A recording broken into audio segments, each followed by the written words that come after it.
Now that the snow has melted, it's springtime, we're going to do a walkthrough, identify areas of concern and landscaping and turf areas. Okay, let's go check it out. Here's an example of some grounds maintenance that needs to be done. This path needs to be re-rocked or regraded and additional rock added to beautify it for the spring and help with maintenance.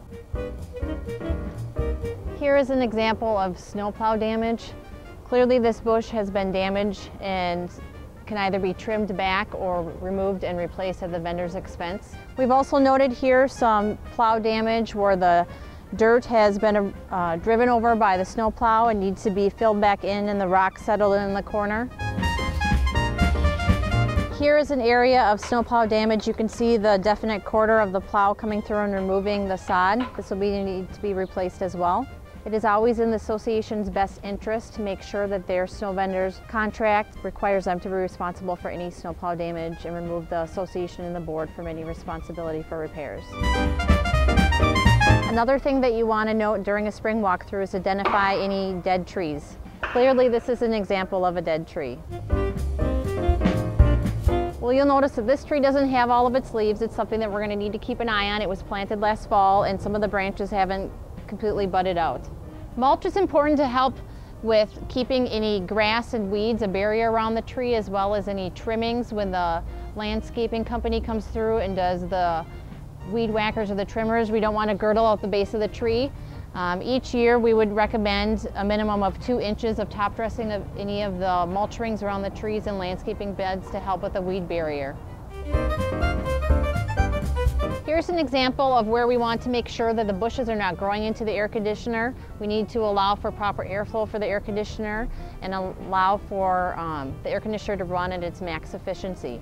This large evergreen bush is being crowded out by the daylilies that have really multiplied over the last couple of seasons. It's important to remove them and transplant to an area that will allow them to grow better. Here you can see that these lilacs are unproportionate. This lilac was recently replaced because it had died. However, it's important to have the remaining lilacs pruned or trimmed down to the same height so that they can all grow to be consistent. You don't want to wait this long for weed control or mowing of your lawn. One of the things that we look for when we go on a grounds walkthrough is to make sure that the grass looks like this, that there's free of any broadleaf weeds, dandelions, crabgrass, that the mowing pattern is being rotated with each mowing. The lawn vendor is changing their equipment as needed when the grass is wet so that there's no ruts. In the spring, edging is often done by the lawn contractor to ensure that the grass is not growing over the sidewalk areas and driveway areas. During a grounds inspection, irrigation should be noted as well. Here is an example of an irrigation head that's sticking up too high out of the ground and could get kicked by somebody. Another couple of good signs that you might need to call the irrigation vendor after you've been on a grounds walkthrough is if you see pieces of black plastic on the ground or the heads laying next to a hole in the ground. You'll want to give them a call and identify the areas that they need to fix on their next visit. I hope this helps you better understand what your association manager does.